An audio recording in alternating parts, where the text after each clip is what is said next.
Hello, I am Dr. Wynn Cowger, Research Director at the Moore Institute for Plastic Pollution Research, and this is going to be a very deep dive into how to use the new Open Specy interface. So to get started with the new Open Specy interface, we are going to go to www.openspecy.org. And just to get you acquainted with the new interface, I want to show you some of the different options. So here we have a window where you can see spectra. Once you have some uploaded spectra, they will appear here.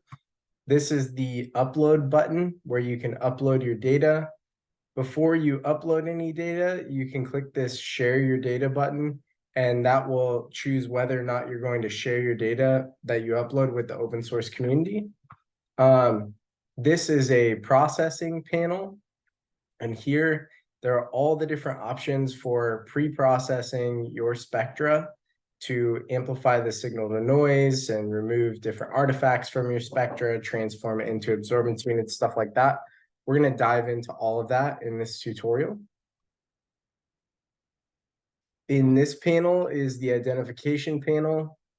This is going to have all of your options for how you construct your identification of your spectra. This area over here is for downloading data. So you have several different options for data sets that you can download, and then you can click this button here to download those data sets. There's also some other tabs. So in the About tab, we have some extra information. This video will be here pretty soon. There's also some useful links for doing spectroscopy. Most of what my research is right now is microplastic spectroscopy. So you'll see a lot of the examples are kind of geared toward that, but this tool really can work on any type of spectra that you're interested in. Also, if you want to join our community, there's several ways that you can contribute. And we're also open to work for hire on Open Specy. So if you're looking to add new features or create new spectroscopy software, microplastic sample analysis at the Moore Institute where I work, we do a lot of different things. So yeah, let's dive into an example. So for the first example, I'm going to use the test data set here. This is a CSV file of one spectrum. It is a Raman HDPE spectrum. And inside of the CSV file, you have two columns. One is labeled wave number, and the other is labeled intensity. So the wave number column should have all of your wave number values, and your intensity should have all of your intensity values. And Open Specy is assuming that your data is in absorbance units, but if it's not, you can specify some other format. We'll get into that. So we're going to upload that data here.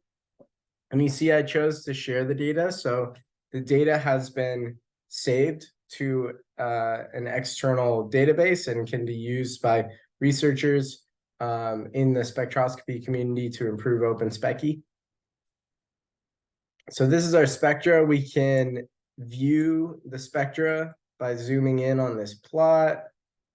I'm just double clicking to be able to zoom back out. There's some other nice features here. So you can download the plot as a PNG. That'll save if you need to publish this plot in a manuscript or something like that, you can save it like that. Also, there is a pan feature here. There is a drawing. So if you wanted to like draw, around this peak to, and then save that image so that you could let people know, hey, this is the peak I'm concerned about. You can draw on it right there.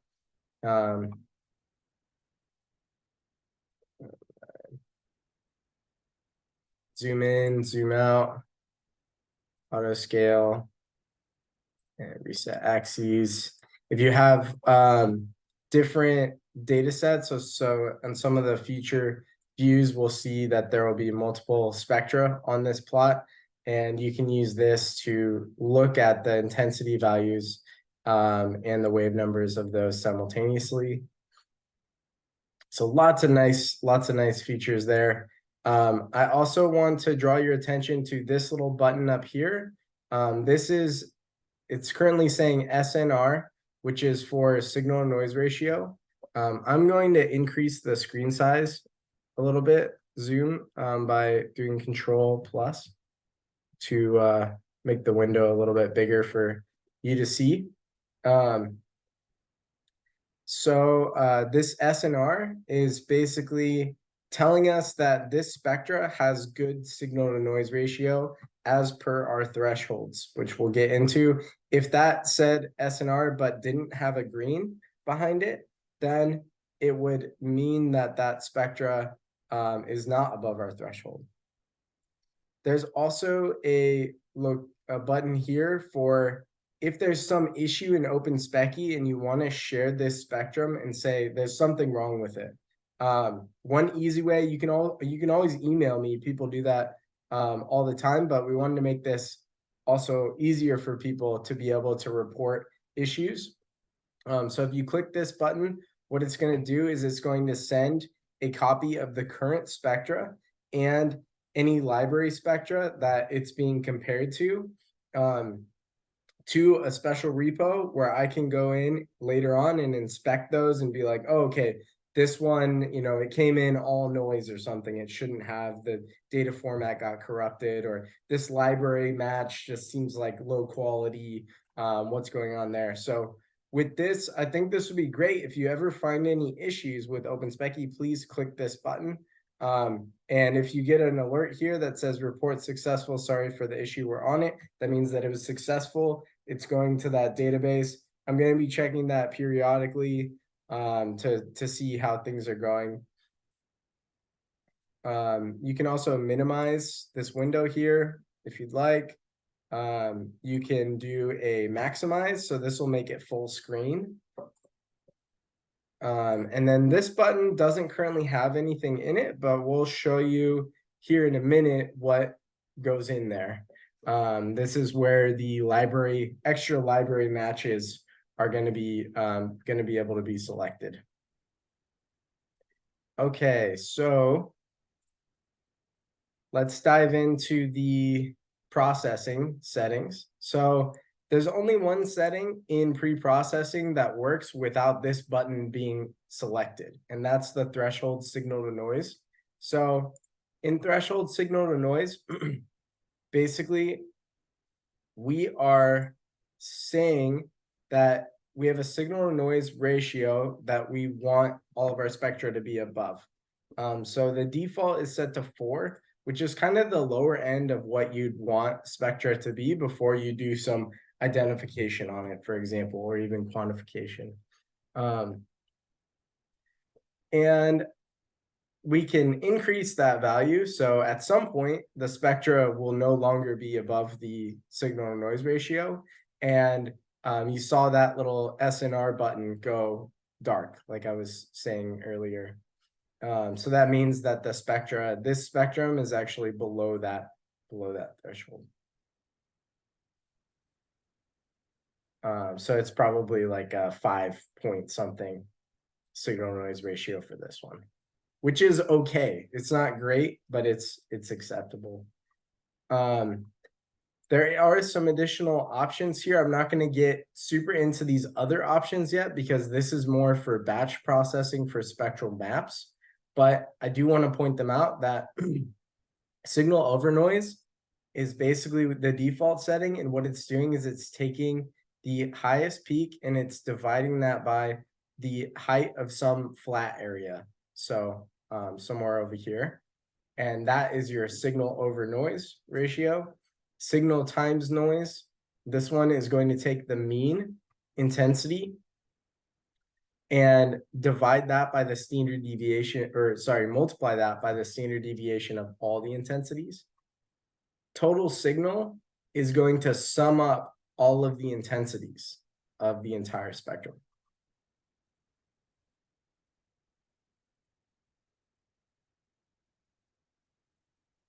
And if you had multiple spectra here, it would show you a histogram and you could see where your current threshold is.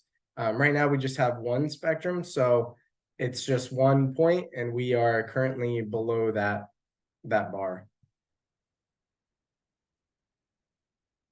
All right, I'm going to, so we can also turn that off. And what that will do is it will make it so that your signal to noise ratio is no longer being used in the analysis.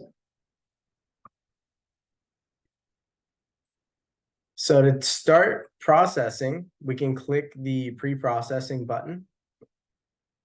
And the default settings in pre-processing are really what we have found through trial and error to be a very robust pre-processing algorithm. And I'll just start by telling you what that is. So the pre-processing algorithm is the SG filter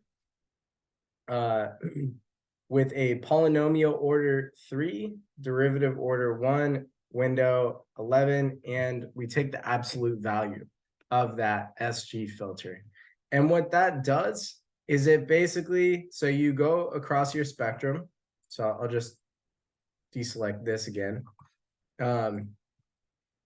This algorithm goes through your spectrum and it looks at the window that you're specifying here. It fits a polynomial. Oops. It fits a polynomial inside of that window to the data. And then it takes the derivative, the first derivative of that polynomial. So you're getting the slope. And then with that, it takes the absolute value of that. And what this algorithm does is a bunch of things simultaneously really fast, which is why we're using it. It's super nice because you can see that pre-processing happens instantaneously. And I can toggle this on and off, and you can really see it does a good job at amplifying the peaks where the peaks are and really shoving all of that baseline down to the bottom. And this default setting is really what we'd like people to use most of the time because we have the default set in the rest of the tool to the same thing. So you can see that here we have the peaks are much higher than the baseline region. The peak signals have been enhanced because you have more peaks, more complexity here. And it happens really fast, which is super nice. You can always go in and change these derivative orders, the polynomial, the window. Basically, changing the polynomial will make the fit. So if you move the polynomial up, the fit is going to be tighter to the data, and you're going to have it be less smooth. If you move the derivative order up, you're actually moving into a new derivative order. So I recommend only using 0 or 1 for this because we don't have the libraries set up to handle second derivative or third derivative yet. 0 derivative is actually, so if we did that, what it would do is it would just smooth your data. It's not going to take the first derivative of your data. The window, so I can actually show you what some of these do. So if I move this up, you'll see that peak gets less distorted because, like I was saying, it fits your data more smoothly. Then if I go down, I start to really, I'm over smoothing my data by going down. The window, so the window, if you have a wider window, it's going to smooth your data more. So let's go here, and then we can go here. So you'll see that as I increase this window, we start to see more smoothing, but decrease the window, less smoothing. So that's kind of the idea. I'm just going to set those back to the default settings here. The absolute value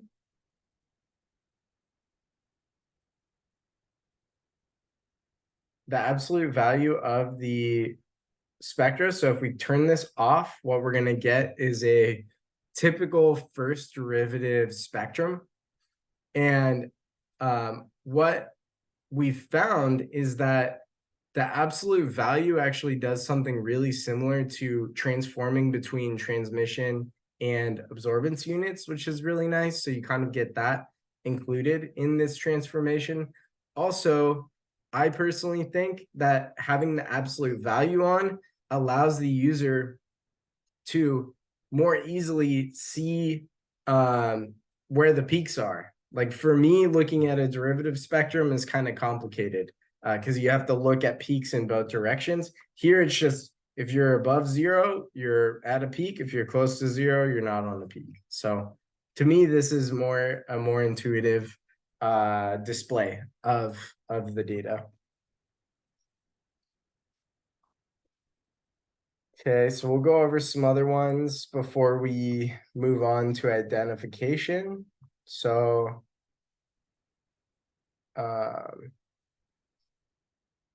we can talk about the intensity adjustment. So if you uploaded data that's not in absorbance units, but it's in reflectance or transmittance units, you can transform it using this. And I'm not going to do that because this data was in absorbance units, but that's here. Also, in each of these tools, there is tons of information that you can read into about what this tool does, how it works. I'm going to turn off the smoothing and derivative here for a minute so that we can look into the baseline correction. So the baseline correction was also in the original Open Specy interface. This is the iMod polyfit algorithm. What it does is it basically goes and it fits a polynomial regression to your entire spectrum. And then during the first iteration, it removes anything that's above that polynomial because typically peak regions are above that polynomial.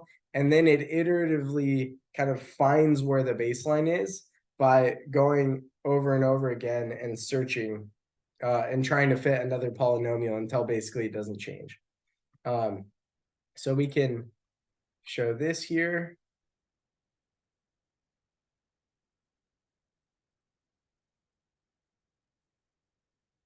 So this is the baseline corrected spectrum. One of the major benefits of this algorithm is that the baseline correction is not transforming your spectra into derivative space. And so it's going to be easier to match against standard reference libraries. It can be easier to have intuition about the spectra. So that's one reason why we're keeping this algorithm on here. But I will note that this algorithm is really computationally expensive, so it's slow. And one of the big things that we're trying to do with Open Specy 1.0 is to allow for batch processing so that people can have really fast analysis of their spectra for thousands, tens of thousands of spectra. And so this algorithm really shouldn't be used except for when you're just doing single spectra at a time, or if you're willing to wait for it, then wait for it, and that's fine too. So there was a little artifact here in the baseline that you may have seen if you go back in the video, but now that I moved this polynomial up, now you can see that the baseline is better fit. So it's removed that artifact. All right. Moving on to the next one. So range selection. So sometimes you get artifacts in your spectra near the ends, and you want to remove those artifacts from your spectra before you do any further analysis to it. So range selection basically accomplishes that. So let's say everything above 3000 in my spectra I know is just all noise. So what I can do here is I can change this maximum wave number to 3000, click range selection, and now we've removed everything, all the wave numbers above 3000.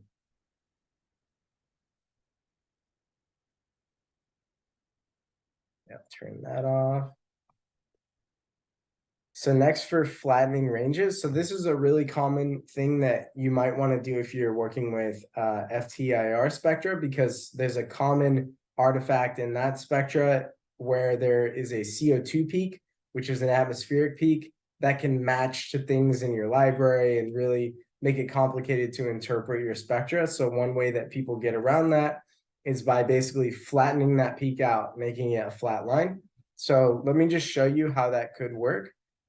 So here, this is the common CO2 region for FTIR spectra. This isn't something you need to worry about in Raman.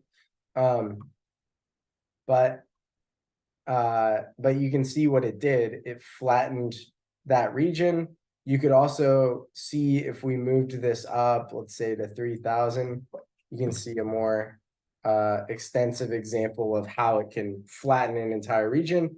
And basically what it's doing is it's taking the maximum value at this wave, that highest wave number, and it's taking the intensity of the minimum wave number here, and then it's replacing everything in between with the mean of those two.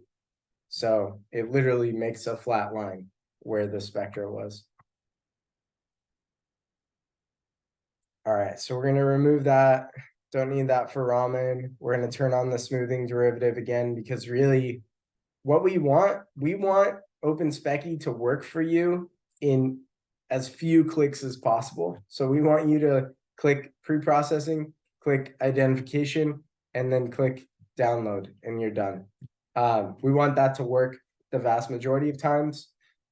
I'm going over some of these nuances to hopefully help you to figure out when your spectra isn't quite making sense with the match, what might be going on.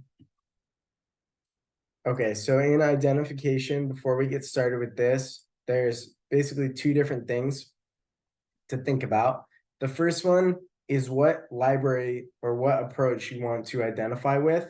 And so we've set the default to this new approach that we've developed using meteoids, where we've basically taken our massive reference library, which is now like tens of thousands of spectra, and we've collapsed it down to a few hundred spectra that are the most representative of each of their classes. And we've made sure that this is a really accurate reference library, even though it's smaller. And it's in derivative space. So this is an important thing to note. You'll see derivative versus no baseline. If you're using the first derivative transformed spectra, you want to use the derivative libraries.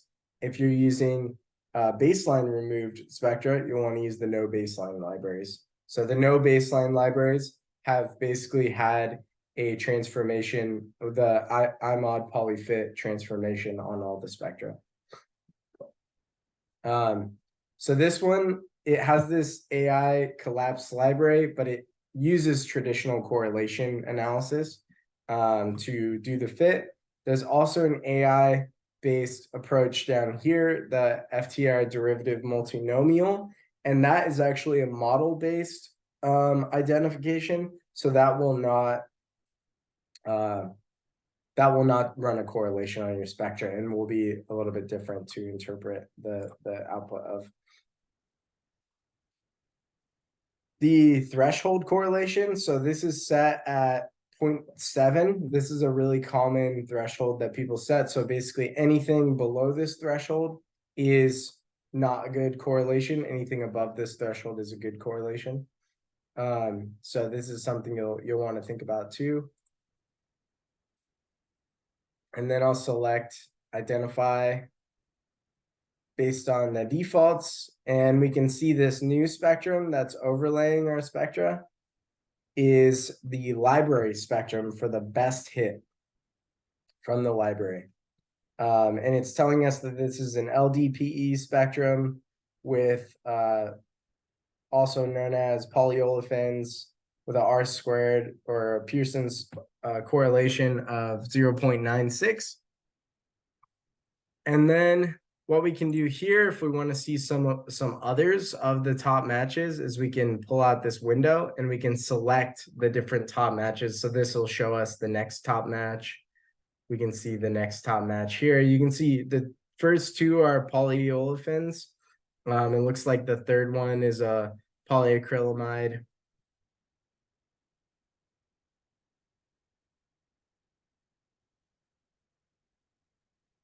All right, so let's say we're happy with this match and we want to download all the metadata for it. I would be happy with this match, the first one. So what we can do is we can download this thing called top matches. And this will download a data set onto our computer. And I can open this up in Excel. And this is going to tell us the object ID, which is basically the column name in your data set that you uploaded, the library ID. So this can be matched with the library if you'd like. The match value of the correlation, the threshold that we used, whether or not this was a good correlation or not, the signal to noise ratio of the spectra when we analyzed it, what the threshold was, whether or not that was good. And then good match is going to tell us whether or not it was both passing the signal to noise threshold and the correlation threshold. And then all of this extra stuff is any additional metadata that we have in our database of that spectra. So you can see there's hundreds of the library spectra. So there's hundreds of different columns here. You're not going to have every column filled out for every single thing, but whatever data we do have, we do provide that for you. Okay, so we can close this out. So you could imagine doing that if you wanted to use like a classical routine, like in the previous Open Specy, you could do that one at a time, every single spectrum, fine tune your processing parameters, and then download your match. We would like you to start to do things in batch, and I'm actually gonna create another video that's going to talk about batch analysis and stuff like that. So look out for that, please. Going over a couple last things on here for if you're doing single spectrum analysis. So here you have your spectra that you can download. So this will download a corrected or whatever processing parameters you have up right now. This will download your spectra in that processed form. So you have an example of what your data looked like processed. This is definitely an important thing to download and keep record of so that you know what you were identifying against. You can also download the library spectra. So this one is going to download all of the reference spectra for the library that you're matching against. So here we have the both derivative meteoid. That is the library spectra of all of those, of that library. Top matches, we already went over that, and thresholded particles, we're going to get into that when we talk about batch analysis and spectral map analysis. So a couple other last features to consider using. One is toggling this help. So you notice that when I hover over some things, we have help boxes that show up. If you toggle this off, those will go away. Another one is dark mode. So some people don't like dark mode. I'm a big fan of dark mode, as you can tell, but some people don't like it. So if you don't like it, you can go into light mode. This may be easier for some folks to work with. We also have a translation here that you can, if you're speaking a different language, you can translate anything that is a text form on here. So if I want to translate this to Assamese, it will try its best to translate all of this metadata into that other language. So that's really nice too. I can't guarantee how good these translations are. It's something that we've been trying to work on to improve. But just so you know, that accessibility feature is there. There is also a terms and conditions here and a privacy policy in case you want to review those.